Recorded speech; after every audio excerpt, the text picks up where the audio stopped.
Welcome to another episode of Stay Paid. I'm Joshua Stike along with Luke Acree, and our guest today is an absolute master. Yeah, in he's this absolutely idea a of master. generating referrals, becoming relevant with the messages that you're sending out to your clients. His name is Bill Cates, not to be confused with Bill Gates, as he reminded us in the intro. Now, he's written 4 best-selling books.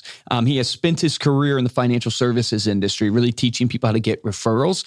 And we're going to dive into his new bestseller today. It's super relevant, but you got to tune in to find out. It's also really cool. We get a little sciencey in this one, which I absolutely love. And Bill actually walks through how this common phrase that you use in sales as it relates to emotion actually proves out in the science. So you got to stick around for that. But before we introduce him, we'd love it if you take a minute to subscribe to Stay Paid on Apple Podcast or Spotify if you're not already. And while you're there, drop us a review to let us know how we're doing. We'll read it here on the show. And now let's get into this week's interview.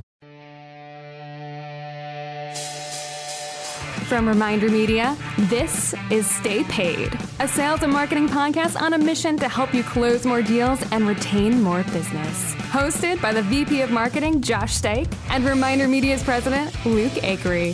So get ready to hear the golden nuggets that will allow you to live a life of freedom tomorrow, but only if you take action today. Our guest today is Bill Cates, an internationally recognized client acquisition expert, author, and speaker who motivates others to take action with proven strategies. As a successful entrepreneur, Bill started and sold 2 book publishing companies. Now he's turned his attention to helping other businesses grow and has written 4 best-selling books, including Get More Referrals Now and Radical Relevance. Bill's client acquisition system has been featured in Success Magazine, Entrepreneur Magazine, Huffington Post, and the Wall Street Journal. Bill, welcome to the podcast. Hey, thank you. I appreciate it. And just so if people didn't hear you wrong, it's Bill Cates, not Bill Gates. That's actually a great point. Bill Gates has a lot of money. He's trying to give it away, I guess. Bill Cates, I'm going to help you make more money. I think beautiful. That's a fair deal. That's what we want. I love it. Oh, that's so good. Bill, super excited to have you on. We were just talking before we came on the show that we're really excited for this topic today because you really are an expert on what Josh and I are passionate about, which is this idea of referral marketing and relationships. And I want to dive right into this topic of radical relevance because one of the things that Josh and I have always said is that one of the keys to marketing is relevance, meaning the reason why Facebook and Google can make so much money because they have so much data on you, they can serve up relevant advertising. So what led you to write this book, Radical Relevance? What does that term even mean to you? What are you trying to get across there? Yeah, so Google, I think we could argue, is the ultimate relevance machine, right? All the everything is based on learning and then putting the right stuff in front, right? And relevance has always been important. I mean, from the first moment someone tried to influence someone else, hopefully they tried to make that request relevant, right, to that person. So fast forward a gazillion years, for me, where it really happened is for the longest time, I was hired mostly to teach folks how to get referrals, how to ask for them without being aggressive, how to turn them into introductions. So you get connected and still do that. And I was interviewing some guys with a financial firm getting ready for a speech. And I was asking them, so when you get a referral, when you get introduced, what do you say to the prospect? And I realized that these guys were pretty successful, had some pretty weak value propositions. The way they communicated their value was very lame. And so number one, it made me realize that the power of the referral, the introduction, the borrowed trust that one gets from that will, I think, compensate for perhaps not so great ways to talk about our value because we're getting connected, we're getting our foot in the door that way, and that's good. So that was the seed of the idea. And then as I got through this a little bit more, I realized that most of the folks that I worked with just weren't communicating their value very well. Mm-hmm. And so to me, radical relevance really is a couple of things. First of all, from a very tactical standpoint, it's the right message for the right people at the right time in the right medium, the right offer, right? Just the narrow and just everything's right. And if you have a marketing program that you did that didn't work so well, or you're planning one for the future, just look at that list. So, it's the right message, the right person, the right time, the right way, all of that. So that's partly radical relevance. It's getting incredible context on your prospects. so that you can create the right message. And from a broader perspective, it's really an unrelenting passion for getting to know your right fit clients. Who are these people? What makes them tick? What is the right way to communicate with them? So to me, that's radical relevance. In some respects, there's nothing radical about that. But for most professionals, most of the people listening to this, real estate agents, financial advisors, insurance folks, small business owners, they don't usually pay attention to those things. So that's hence the book. Yeah, that's what I was going to say. It's not necessarily a radical idea, but it's a radical shift in mindset for so many people, because so many business owners, and we fall into this trap as well, where you're so focused on, what message do I want to get across versus what message do people want to hear? So walk us through, do you have kind of a framework? I know you got like some rules laid out in your book. Can you walk through some of those rules or some of that framework to get to that area of relevance? Right here. I mean, what kind of author would I be without holding up the book, right? Well, yeah. So, gosh, there's a lot of ways to go with this. First of all, in the book, I've laid out two types of relevance in the sense of their strategic relevance, which is understanding your target market. You do have a target market, right? Everyone needs a clear market. And the mistake that a lot of people make is casting a bigger net to try to encompass more people when they really should be casting a smaller net, or maybe several smaller nets. So each one designed to catch the right fish, to butcher that metaphor. So that's the strategic and what makes you a little different. We can get into what makes you different. We should talk about that because I think there's some mistaken beliefs around that.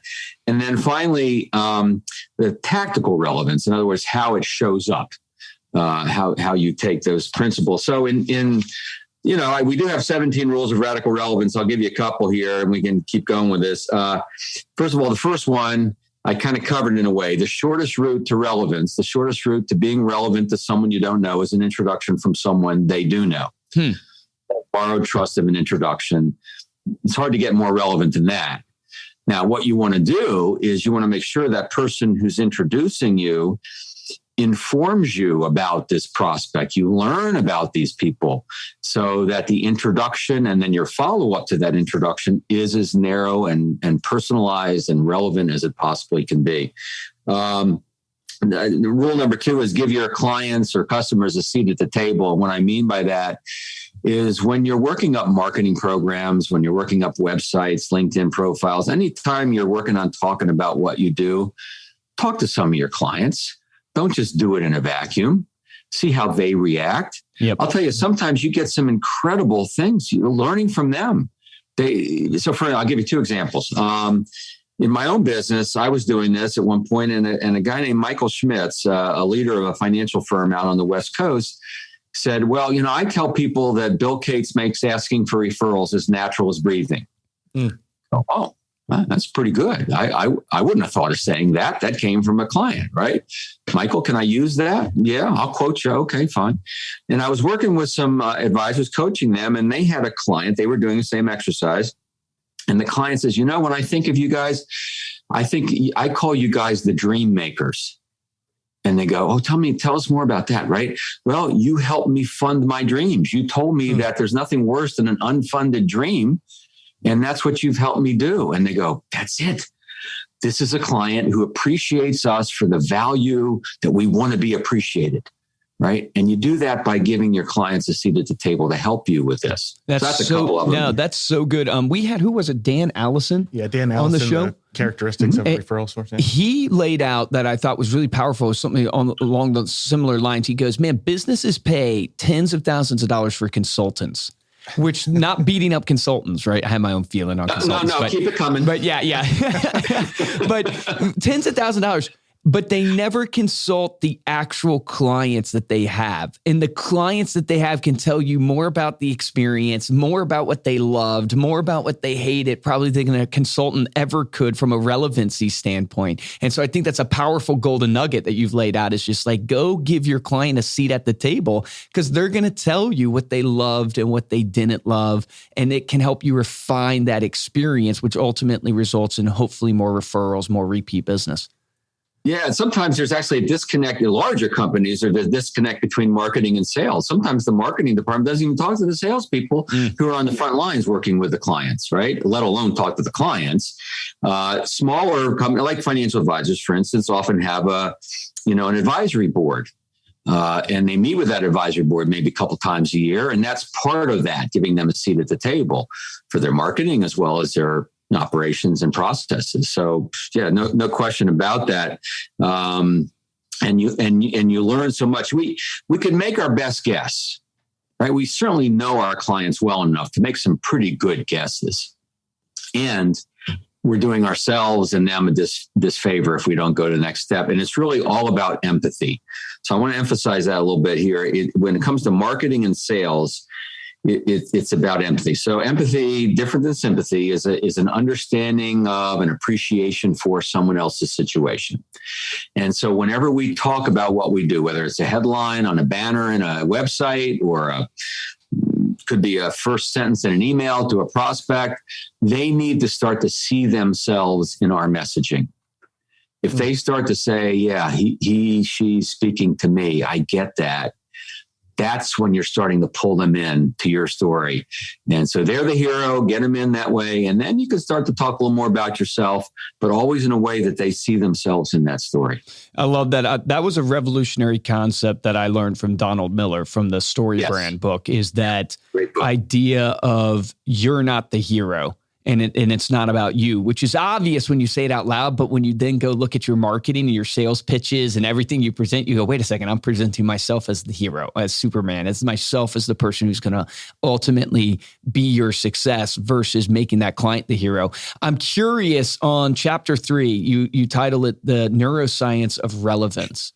And I'm curious, like, how can understanding the neuroscience actually make a difference in how you attract and win more clients? Yeah, there's a bunch of ways. I won't give them all because we don't have time for that. But I tell you, writing the chapter made my head hurt. And I consult. I mean, I'm not a scientist by nature, although I am fascinated by neuroscience. And I had 3 neuroscientists I consulted with on this to make sure I was saying the right stuff. And they all had a slightly different take on it, by the way. So a couple quick things. First of all, Antonio Damasio, a pretty famed neuroscientist, still alive today, has discovered, using a technology called magnetic resonance tomography. Say that 10 times fast. Josh? Magnetic resonance tomography. Magnetic resonance tomography. Good job. All right, you get a gold star. Yeah. And so anyway, he had subjects who had the part of the brain that felt emotion was damaged. So they couldn't feel emotion, which is kind of odd as a human. And, he says we are, or somebody said this, we are feeling machines that think. We're not thinking machines that feel. We are feeling machines that think. And so what happened, these people who couldn't feel literally could not make decisions. They couldn't decide if they were going to have oat flakes or wheat flakes for breakfast. It kind of confirmed what we all have talked about, right? We always say people decide emotionally, rationalize, logically. It's kind of like that. But so what does that say to us? It means that at the heart of all of what we do, marketing, sales, we have to make sure that we're creating that emotional response. Now, it doesn't have to be, overblown emotional response. We don't have to get prospects crying in front of us, right? That's happened before. Right. My business sucks, but even statistics, right? For advisor, even the Morningstar reports, even the, illustration of the mortgage rates, right? Those numbers, that still creates an emotional response, which then creates action. So we know that if we're not creating the action we want from prospects and clients, then we're not hitting the right emotional part of the brain. So that's one piece. The other is, so the purpose of the brain is to keep the organism, the body, alive. That's its prime directive, right? Keep this thing alive. And so therefore, it's actually looking to use fewer calories, expend fewer calories, use less energy, just when we're trying to expend them to get off the COVID-19 that we put on, right? I'm wearing the COVID-19 ring. So therefore, anything any message that we have that might be the least bit confusing or unclear is going to cause the brain to work harder. Brain doesn't like that. Brain says, no, irrelevant, not going to go there. Now, if they're super interested, okay, they'll marshal the forces and they'll pick through that confusing message you just wrote. But when we use jargon, when we use, we just don't explain things in a clear way. We have context. Remember, we have context about our business and our products and services and how people benefit that our prospects will never have. And sometimes we don't realize that. So we talk in ways that doesn't take that into account, right? And so those are just a couple of the things that I learned. So clarity on your message, clarity on who you're trying to serve, clarity on how to work with you.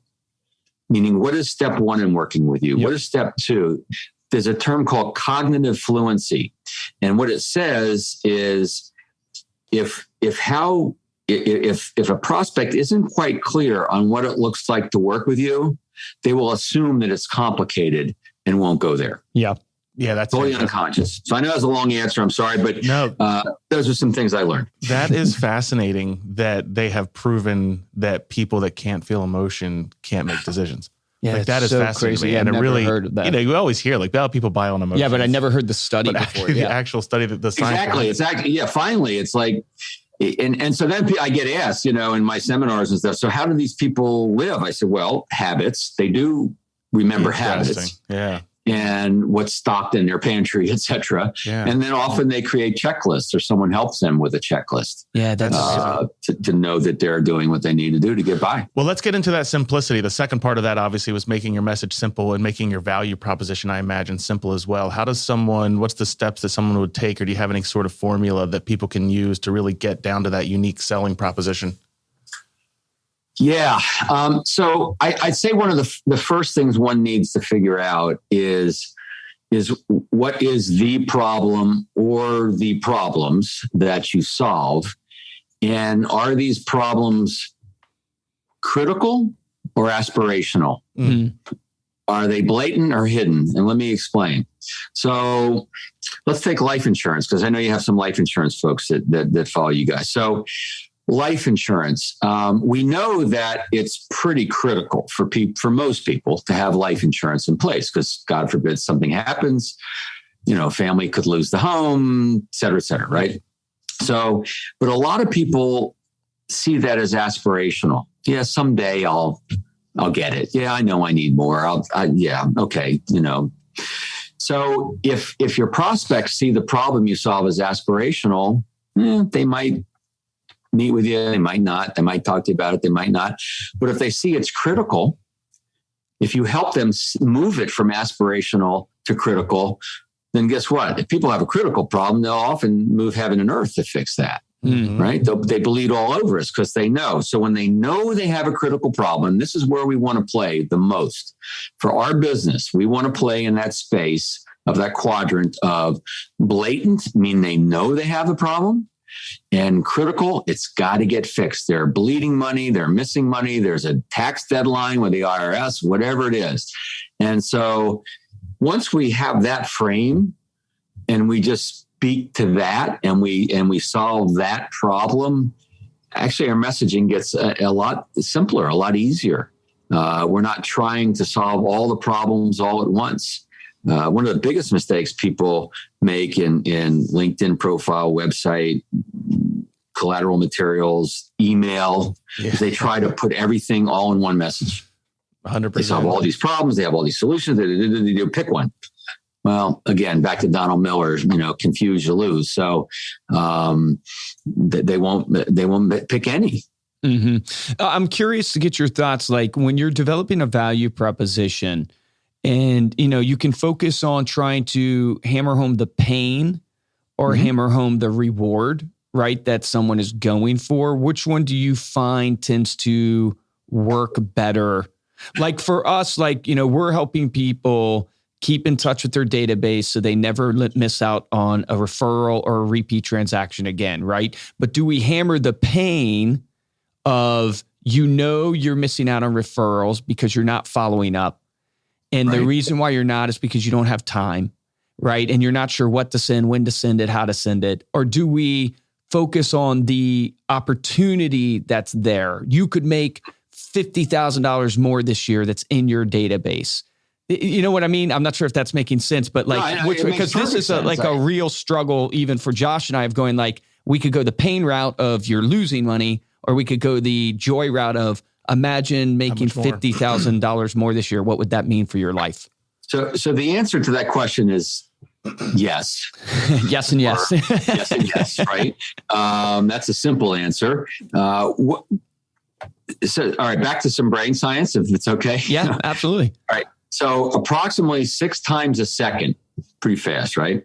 The brain is going, where am I? Am I safe? Right? Again, keeping us alive. Where am I? Am I safe? Where am I? Am I safe? Very fast. Isn't it like every time you blink, your brain like resets, it like reframes where you are, and are you safe or something like that? Sure. Yeah. And I blink more than the average person, so I guess I'm checking. Maybe I'm paranoid. Where am I?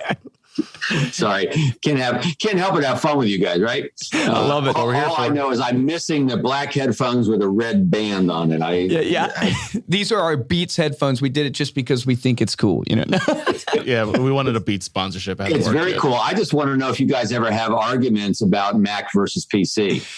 We do. I see that Mac and I see that HP there. Yeah. I'm wondering, that must be a pretty Mac has a bunch of cult followers. You know what Mac has done? They've tapped into the emotion really well. Yes, Apple has tapped into that emotion. And the aspiration. Yep, they really have.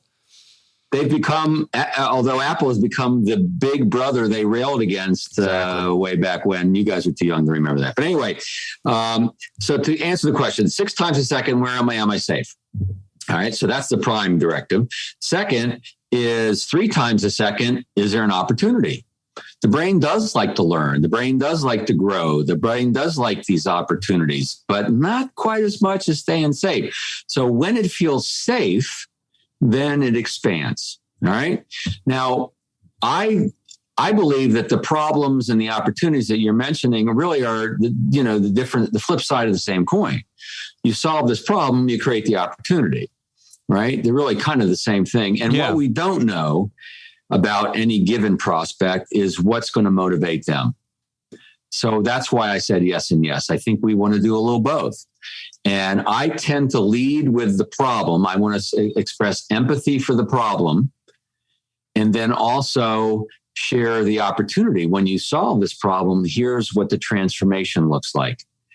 And so you're catching people on both sides. And I think that's the most powerful way to go. So it's not a either or, it's really a both. Ultimately, when it comes to marketing, and I think you guys probably know this, given the work that you guys do, it's all about testing, right? We can make our best guess, but we don't really know. I mean, I have years of experience in direct marketing long before there was an internet.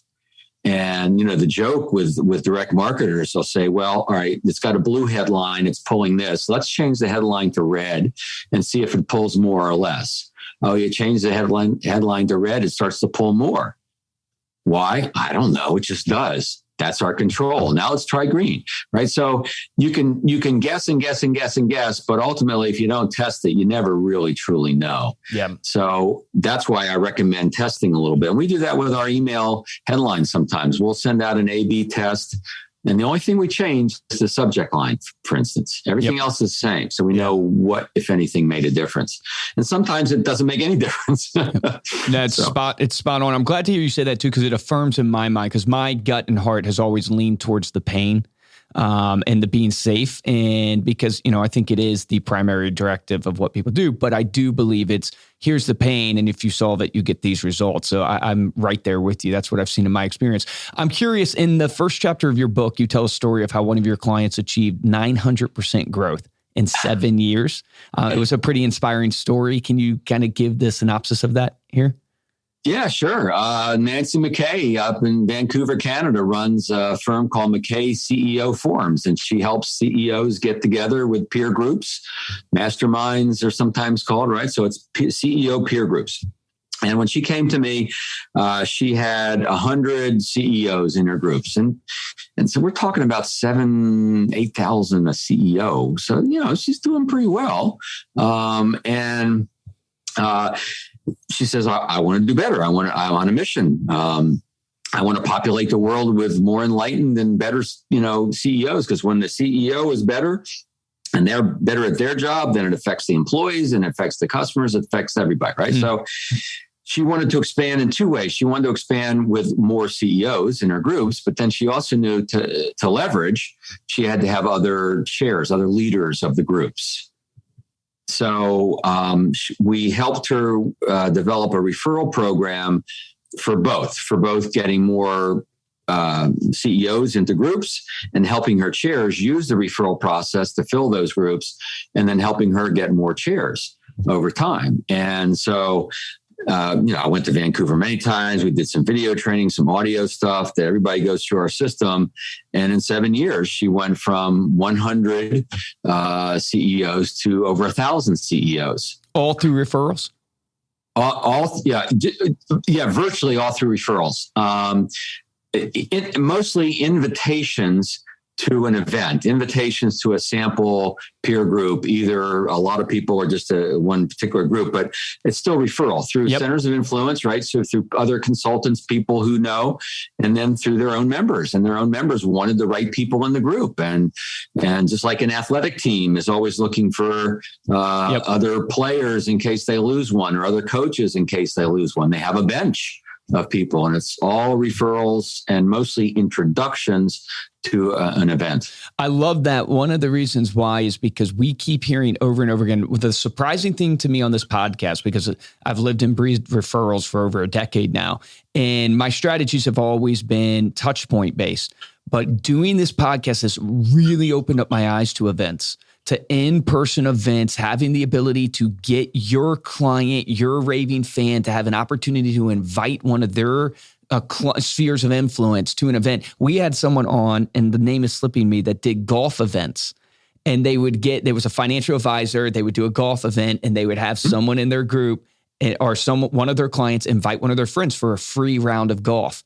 And it was such a natural way to get referrals that was non-salesy, and it generated so much business for them off that same type of context of, hey, invite your peer to this item of value, to this event that's happening. My brother just did, when he's in real estate, he did a pie event. Yeah. He invited all his sphere, but told his sphere to invite some of their friends to get a free pie from the local bakery. And you would go, oh, that's a simple concept. Boom, he got like 70 Google reviews. He got tons of different referrals. It was unbelievable. Yeah, here's what happens with events. I actually delineate three types of events. Client appreciation events, where we're just bringing clients together to say thank you.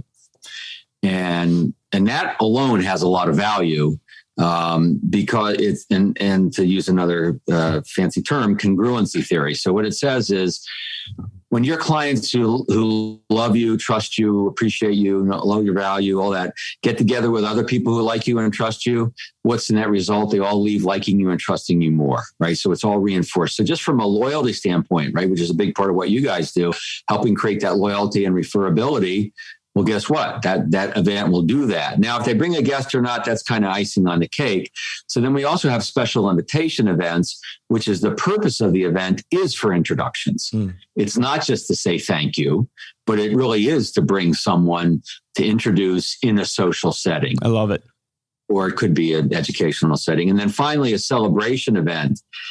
I just interviewed a guy from my podcast, Joe DeSena, about retirement parties. He hosts these retirement parties for his clients, and he gets new clients from every one he ever does, because they're going, my advisor, cheapskate, never do anything like this. So birthday, anniversary, all kinds of appreciation things. So yeah, events should be part of the mix. Yep, and we're coming up. I mean, obviously on event season with Thanksgiving, the holidays, every time. I'm not sure exactly when this podcast will release, but what an opportunity. I listened to a podcast. It was a Tom Ferry podcast. I love him. If you're in real estate, you should listen to him. But he talked about one of their coaching clients did tacos and tequila on Tuesdays. But the idea was, and he's in real estate, the idea was it was an open house. and it's tacos and tequila at an open house. And they invited all their sphere for tacos and tequila. Bring your friends. They've done it like 3 times or whatever on this podcast, and they had sold all 3 homes to their sphere that they invited for the tacos and tequila. So they got both sides of the transaction, both the seller and the buyer side from a commission standpoint. It's pretty crazy. Yeah. Man, Bill, you get me on the taco part. I had a bad night in college with tequila. I think we all have had one of those bad nights. I hate to admit it, but we all recognize that smell. Yes, we do. When it's out of the bottle, it's going to come back. Yeah, that's the truth, man. It's been awesome having you on. I could talk to you all day. I have to ask you, we ask all successful people that come on, have you implemented any routines in your life that you look back on now and you go, yeah, that routine has really driven success for me? Yeah, it's a great question. And I'll tell you, the older I get, the less disciplined I am for some stupid reason. I don't know what it is, less testosterone or something. I don't know. But in any event, so I'll tell you one thing that really has made a big difference for me, and I do it just about every single day. And that is, and I know it sounds kind of trite, but I really do look at the day the next day and I do plan it out a little bit and I get a handle on it and I make sure the right stuff's in the right day as best I can. I try not to overfill the day. I'm not always successful at that, but that little bit of planning, a week ahead and then a day ahead, it keeps me less overwhelmed. And, when you're overwhelmed, then, it's hard to know what to do first. The other thing I do, I'm a big list maker. That's another thing in brain science, by the way. Most people love checking off lists. Mm-hmm. And Josh, have you ever, I'm picking on Josh because, Luke, you're doing all the talking. Well, he's the smart one. I'm just the mouthpiece. He's the smart one. Yeah. So have you ever had a list of things to do in the yard, around the house, business, whatever? And you did one on the list, and then you wrote it on the list just so you could check it off. I actually write, create a to-do list as my first to-do item, just so after I'm done, I just check it off right away. Yeah, so that's another thing. When I get it on the list, I can let it go, knowing it'll come back to haunt me later. That's awesome. Thank you so much for being here, Bill. Before we do close out, let people know how they can connect with you and where they can get your book. Sure. Thank you. RadicalRelevanceBook.com. There's a fun little video there, RadicalRelevanceBook.com. And then my website, referralcoach.com. Send me a message. I'm very, very active, very reachable, approachable. LinkedIn as well. Awesome. Thank you. I appreciate it. Awesome. And if you're listening to this podcast, you probably like podcasts. So go check out Bill's podcast, Top Advisor Podcast. We were talking a little bit about that before jumping on the show. That's something you just kicked off a little bit ago, interviewing financial advisors in the space. Yes, topadvisorpodcast.com. There's 2 of us out there, and we know each other, but that's a long story we don't have time for. But topadvisorpodcast.com. That'll take you to ours, and then you can subscribe on any platform you want. Awesome. Thanks again, Bill. And thank you all so much for listening. To dive deeper into this episode, get those show notes or those resources that we mentioned, you can head on over to staypaidpodcast.com. While there, you can also get the videos for all of our episodes. If you enjoyed this episode, please show your support by heading on over to Apple Podcasts, leave a 5-star review along with a comment to let us know how we're doing. And the best way to help out the show is to refer it out. Tell a friend. If you want to get hold of me or Luke, you can email us at podcast@remindermedia.com. And you can find us on Instagram. We are at Stay Paid Podcast. For this episode of Stay Paid, I'm Josh Dyke. Guys, and I'm Luke Acree. Great episode. Go back and listen. I want to give you an action item that you can implement literally today. There's 17 rules of this radical relevance. And Bill just gave us a couple of them. And one of them was give your clients a seat at the table, because they can truly enlighten you for your value proposition and everything that you're doing. So my action item to you is take a few minutes this week, call some of your clients and find out their experience with you. Give them a seat at the table. What did they love about working with you? What were the pain points? That will help you craft your value proposition and change your client experience, which will result in more referrals, more repeat business. It will grow your business for you. Remember, the difference between a top producer and a mediocre producer is top producers take action. Take action on that today.